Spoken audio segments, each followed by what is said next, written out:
Welcome. My name is William Messakar. I am a master model railroader in the 4th Division of the Pacific Northwest region of the National Model Railroad Association. I want to welcome all of you to the virtual layout tour we'll have presented today by members of the NMRA. We would encourage you to find out about the NMRA and join in order to participate in these virtual tours. We have other virtual clinics and other activities for the National Model Railroad Association that we think you'll find a big help to your modeling, and you'll get to meet model railroaders just like you. So welcome to our tour, and I hope you enjoy it.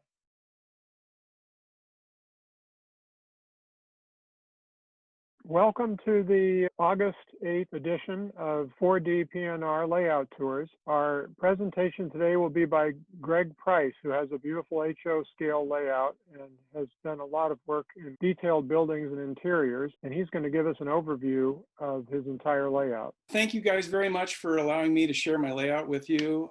This is the Matheson and Western Railroad. I have been at this for quite some time. Just kind of a layout at a glance like you might see in Model Railroader. This is the Matheson Western. It's HO scale. It's 13 by 23 feet. It's a freelance prototype located in the Pacific Northwest in around 1953. The style of the layout is loop to loop, but however I operate it point to point. The mainline run is 259 feet, a minimum radius 24 inches, minimum turnouts number 6 on the mains and number 4 in the yards, maximum grade 1.5%. The height ranges from 40 inches in staging to 60 inches at Matheson, the terminus of the layout. Benchwork is L girder. It's cork over 3/4 inch plywood. I've used code 83 on the mainline tracks, code 70 on secondary tracks, and code 55 at the mine. Scenery is all plaster cloth or extruded styrofoam. The backdrops were just painted wallboard. And I've used paper and low relief structures as a background as well. Control is NCE wireless, and we began construction on this in 1997. Just a quick history, I started my interest in model railroading at a very early age. My great uncle had an attic layout, and I spent a lot of time with my great aunt and uncle when I was young. Upon his death, I was given the layout and his equipment. I was only 10 years old, which was a disaster. I had built several layouts since then, 4x8s around the garage walls, and then a 4x6. My skills improved with each successive layout until now they're acceptable. The final 4x6 went to many shows throughout the Northwest and culminated in the Great American Train Show in 1994. And my layout happened to take 3rd place overall in that show. This picture of the dockside down here, this is one of my great uncle's original engines. I took time to put a can motor, flywheel, and decoder in it, along with some super detailing parts. But that's one of my pride and joys. This is my original 4x6 layout that I took to shows all over the Northwest. It had a central divider down the middle. It had this small town on one side and then a mining area on the other. This little layout allowed me to really develop some skills that would pay off when I had the large layout. This is actually a picture from the Great American Train Show in '94. You can obviously see here that I have a lot darker hair. And this again is me with my certificate of accomplishment. So the current Matheson Western began construction again in 1997. I installed a wall in my garage between the 2nd and 3rd stall, put in sheetrock, painted the walls, then began benchwork construction. Again, the benchwork is all 3/4 inch plywood ripped for L girders, joists, and uprights. I made the layout in all 8-foot sections attached to the wall and then with 2x2 legs out front. So if for some reason I might move at some point in time, it wouldn't be quite so difficult to move. I use threaded rod and washers and nuts for stack trackage. And then we operate by sequential trains without dispatcher. I've used switch lists, but I'm currently switching to car cards and waybills. The layout room was 10 by 5 feet by 23.5 feet. And the relays set in, this just wasn't big enough for what I wanted to do. So I was given permission to use part of the 2nd stall of the garage. And you know who gave me the permission. And I ended up cutting 4 holes in the wall to run the track through the wall and into the 2nd stall. I wanted a plan that emphasized switching, but I didn't want to be the one end of a train to be in one town while switching in another part. So when I drew up the track plans and planned it, I planned for a train to travel partly around the room and change elevation before entering another town. And then of course, the only drawback was how to hide the track. And this is where the threaded rods come into play. Like John Allen, there were several levels of track running through some scenes, and I ended up stacking the tracks using these threaded rods, plywood strips, behind a removable backdrop. So these are some pictures of under construction. This was in August of 2020, where we had the walls ready, the drop ceiling, the lighting. And then this is 2 years later, where we had our golden spike ceremony and had all the track down and operating. And this is a group of my friends that have helped me, and I'll discuss those guys later. So this is the overall track plan in the main room of the layout. It's, again, mountain railroading with multiple switching locations. There's actually 4. There's the city of Doyle, Port Farley, Stevenson, and then Cloverdale. This area down here, this is in the other side of the garage. It's a stacked set of trackage. The bottom level is staging. The top level is the city of Matheson. This is what the staging area looks like down below in that area. The front 3 tracks are representing Seattle staging. The back 3 tracks are representing Portland staging. And I have fully scenic this area, and I have industries that there are 2 different turns that are run during an operating session. One is the Rose City turn that runs from Portland and back, and then the other one is an Emerald City turn that runs from Seattle and back. And once those turns return from their trips, then they switch their industries in their town as well. This is actually the routing of the track plan that I drew. From Seattle or Portland, it either goes north or south and ends up in Port Farley. From Port Farley, it either goes east to Stevenson or via car ferry. Cars can go via car ferry to a small switching layout called the Botany Bay. And I got this from inspiration from Chuck Ricketts in his South Seattle area on his layout. From Stevenson, which is a small farming community, it heads to Cloverdale up through a lot of mountain territory. There's also an interchange with the Wahoo Valley Railroad. That was my great uncle's railroad name, so I kept it, and it's an interchange to Wenatchee in Canada. And then at Cloverdale, Cloverdale is a very large industrial area with a town going up a hill, and you'll see some photos. Doyle is the mining community, and then Matheson is the terminus of the layout with a large yard and an interchange with Poyntz East. This is, again, an illustration of the staging yards in both Portland and Seattle and the industries that are there: Shaw Equipment, Shores Industrial, Polar Ice, and Stoll Photography in Portland, and then Searing Electric, Northwest Scrap, and Pillsbury Milling in Seattle. So if you look at this, this is a picture down the Portland side. The upper left is down the Portland side of staging with trains staged ready to leave. The Seattle side of the staging is where this engine is going to go out. This is the morning through freight from Seattle to Matheson, and it'll take you on a tour of the entire layout today. Again, there are industries. This is Northwest Scrap and Salvage on the left of the picture, and then Searing Electric on the right of the picture, and then Shores Industrial on the Portland side of things. This is Shaw Equipment in Portland. It's a very large industrial manufacturing. Many of these structures and industries are named after the folks that helped me. And then of course, Polar Ice is where we ice our refrigerated cars. This is the first destination once leaving staging, and this is Port Farley, and you can see there's multiple switching locations within Port Farley, interchange as well, and then of course the car ferry. The car ferry area is yet to be built, and I'll show you a little picture of where it's going in a second.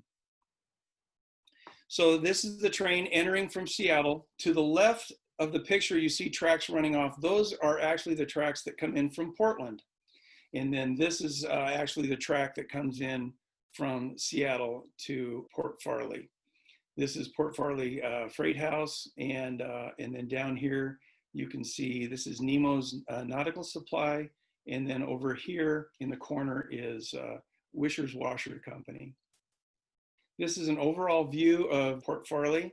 You can see we've got backdrop buildings. There is a track that runs down here, in the back that's servicing these industries.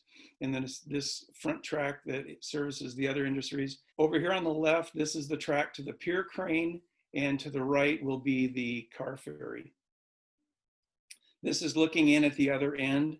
This is all waterfront and pier, and the switch right here will be the car ferry switch that'll come off at an angle.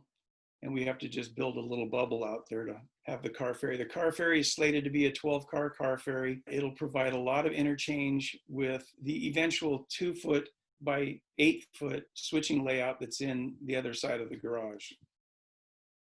And then this is the train leaving Port Farley heading to Stevenson.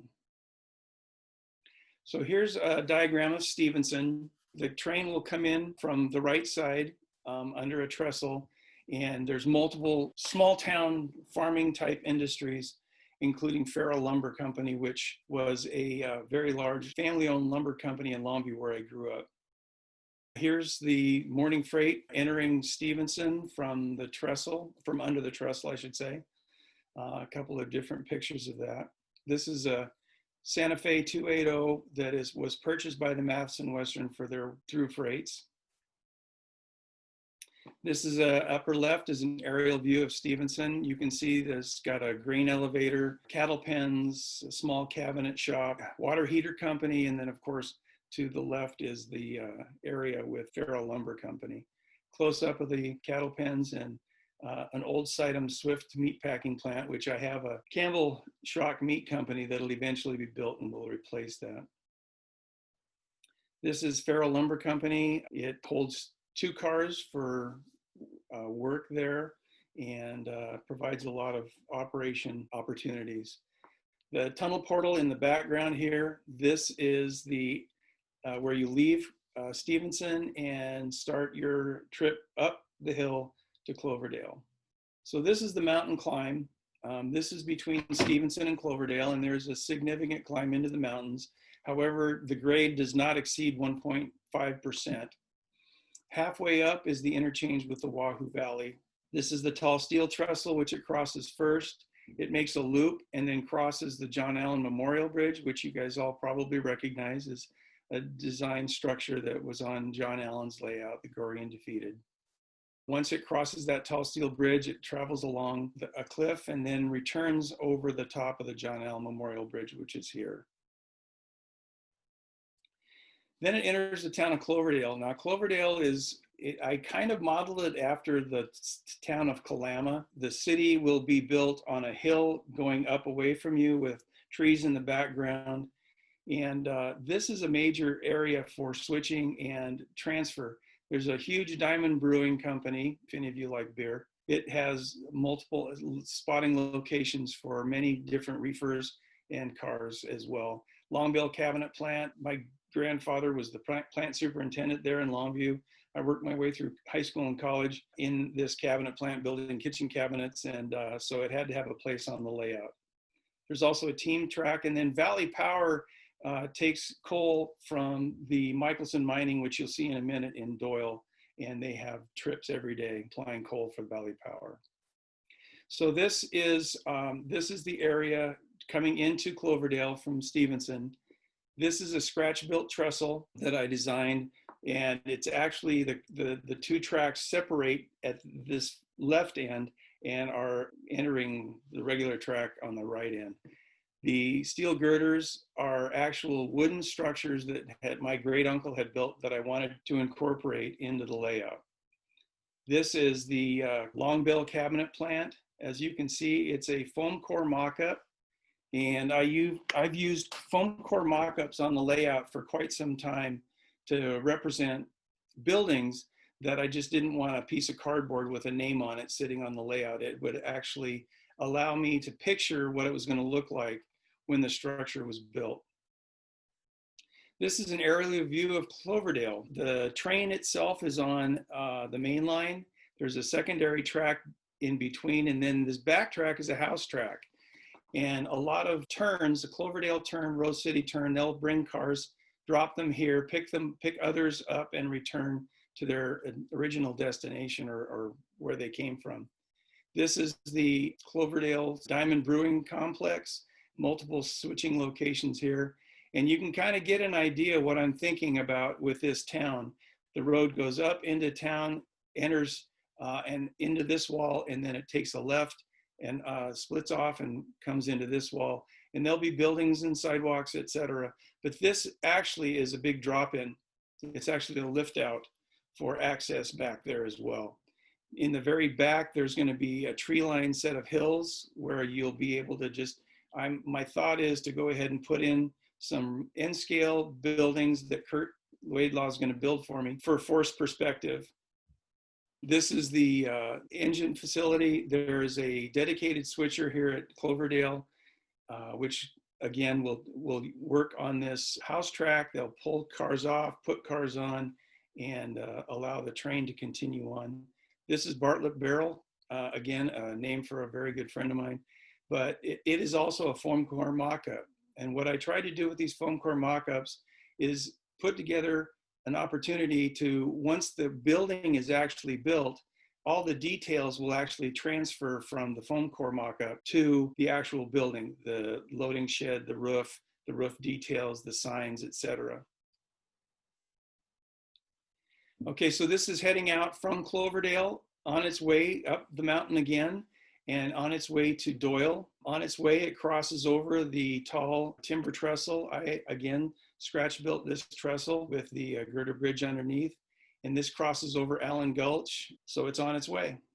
And then here's, after it crosses this is Summit. Summit is where the actual upper loop comes back together. And so the main line would come across this tall steel arch bridge into the town of Doyle. You can see this lower line. This lower line is the line from Portland into Port Farley, and it runs along the waterfront. This viaduct is where it leaves Stevenson and comes through and loops around and comes back over the top of the John Allen Bridge.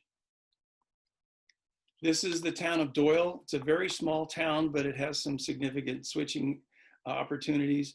Carmichael Oil, this is an oil facility that takes boxcars, tank cars, you name it. And then Steelwork Corporation, and then Doyle Freight. And over here is Michelson Mining Company. And again, Michelson Mining Company serves the Valley Power Company in Cloverdale with its coal for coal-fired electricity. Here's the through freight coming into Doyle. You can see Michelson Mining in the background, Doyle Freight here in the foreground. And this is a nice picture of Michelson Mining. Michelson Mining occupied on my layout with a foam core mock-up for about 12 years before I actually got around to building this. And once I built it, I completely restructured it. The thinner part of the building was on the right, the thicker part was on the left, and it just didn't look right. I flipped it all around and weathered it, put a little loading dock over the top, and I have lights on the interiors as well as in the office for this structure. So it turned out pretty well. Again, here, one of my home road box cars servicing Doyle Freight. This is one half of the town of Doyle. Each of these buildings have interior lighting and interiors in them. This is a barber shop with a complete barbershop interior.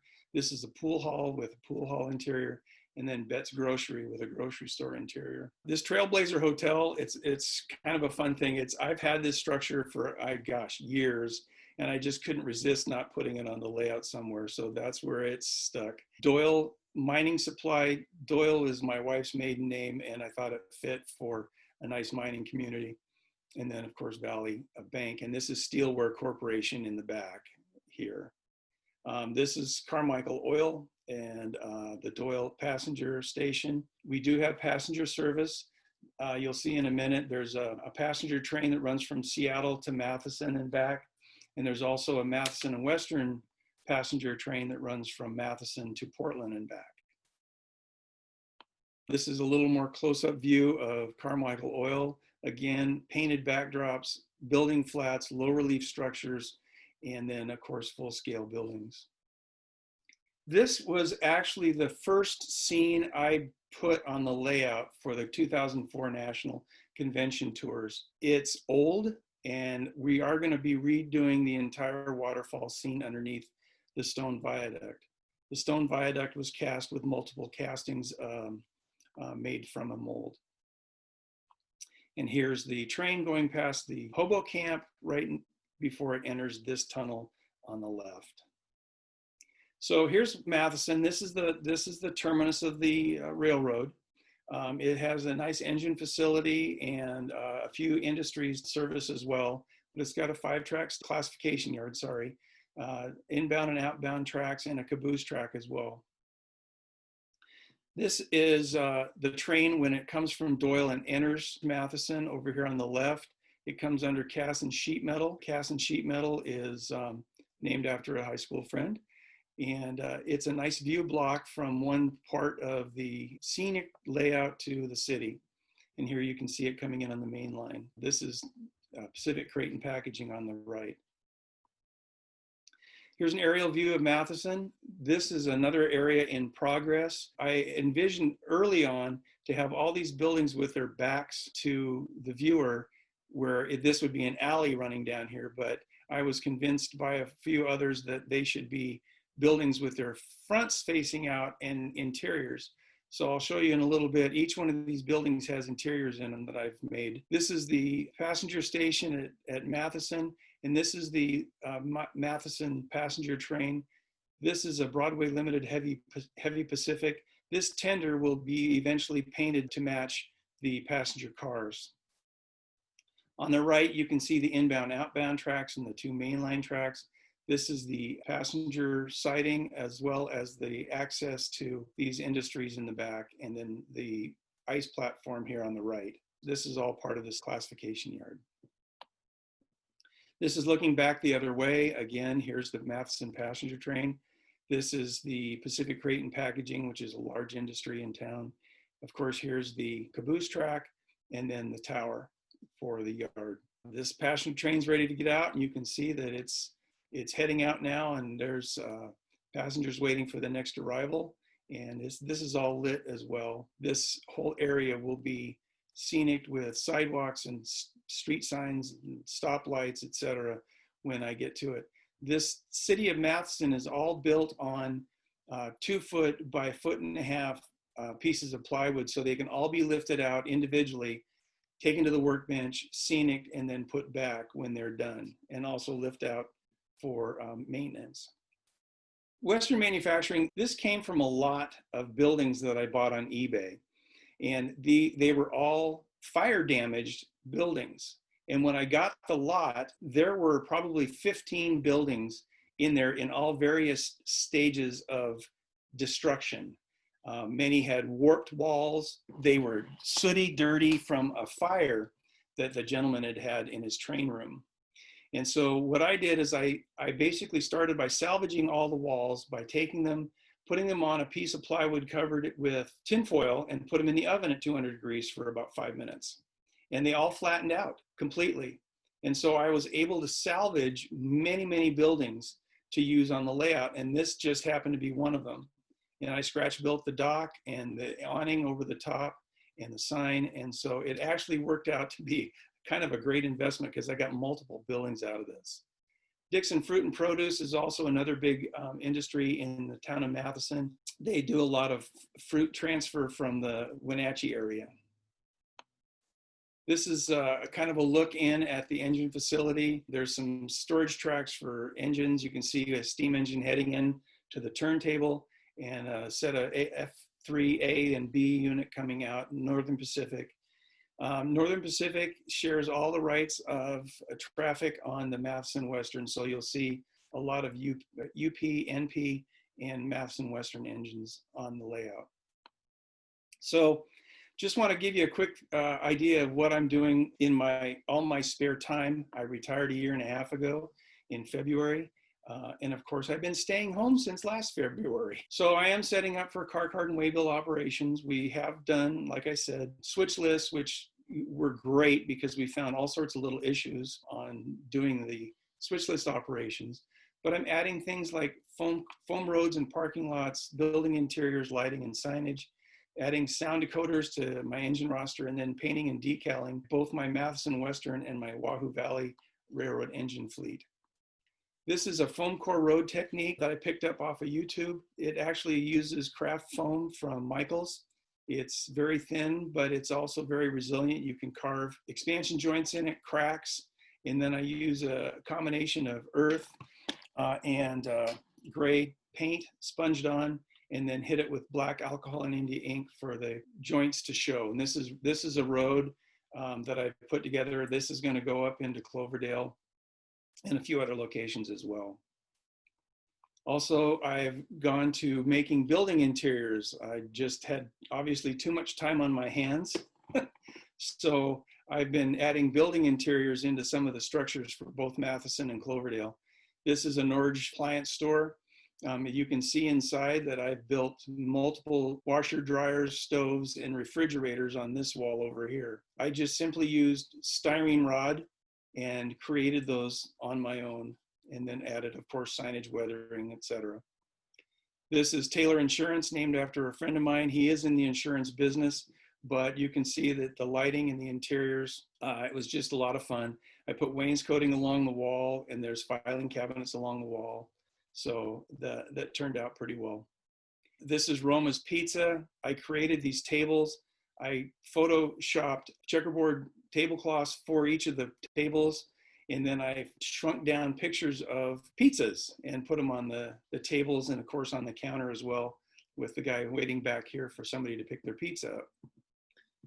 This is Rajavich Hotel. I have a friend that works in the hotel business. They said you can stay but never leave. This is the location of the little bar area, and you can see the gentleman here has a nice frothy beer he's sipping on. This is Martin's Furniture Store. It's a grand opening time. They have multiple bed units up above, queen size to twin, and even bunk beds. And then down here, they've got their living room furniture and dining room table and chair sets. And these are all either scratch built by me out of styrene, or they are kit bashed out of seats from a passenger car kit. This is another one of the salvaged buildings. This was a former Matheson brewery. It had some severe damage to one wall, which I couldn't use, but I was able to cut a few pieces off to use for the side walls. And I painted, weathered, and then of course scratch built the docks, and then put lighting kits in so it'll light up in the dark. And again, this is Western. This is one of the other salvaged kits that I was able to do. There's several others on the layout. Some are just simply backdrop buildings like this one, but others are full width, full dimension buildings as well. Foam core mockups. Again, I mentioned this earlier. I've used a lot of foam core mockups on the layout just to have an actual physical location and look to switch at. There's Wisher Washer Company. I will eventually build this, but I figured let's take a look and see what it looks like before building the building, because it was going to take some cutting, and I didn't want to make a mistake while I was cutting the building up and then ruining it. On the right, this is Lundman Seafood Company. This is just simply a burnout fireproof warehouse mock-up from Matheson, and I'll eventually build Lundman Seafood Company. Port Farley was named after my mother's side of the family. He was a Coast Guard captain on the Oregon coast, and he came from Sweden. And when my parents went to Sweden to find his family history, the people at the county clerk house said, "There's no Farleys in Sweden." And they said, "What?" And so they were able to look it up, and they actually found out that my great-grandfather's last name was actually Lundman, not Farley. He changed it when he came over on a sailing ship at the age of 13. So I thought that was kind of interesting. The barrel, again, you saw that one. That's a foam core mock-up as well. And Cloverdale Freighthouse. This is a foam core mock-up, guys. It's got an actual loading dock that I scratch built and the roof that I built. And these will all fit on the actual structure once I build it. But I had bigger fish to fry, and this has actually been a great placeholder, if you will, for the eventual actual building. But for the time being, it's good enough. And again, here's the Cloverdale long bell cabinet plant that was also a foam mock-up. And this was the original Michelson Mining foam core mock-up, where you saw the actual building now put in place after I built it. So I want to say thanks to my crew, Art Cherry, Mike Shaw, Steve Shores, Scott Stoll, and then Doug Walters, who died last month, who was a wonderful friend and a great influence on the Matheson Western. So long. Thank you very much for your attention. I appreciate the time. Hey, Greg, did you say anything about your John Allen bridge that's made out of foam core? Let's see if I can find it. Basically what I did is this is what I want to build, but for the time being, it's simply a piece of wood going across the gap.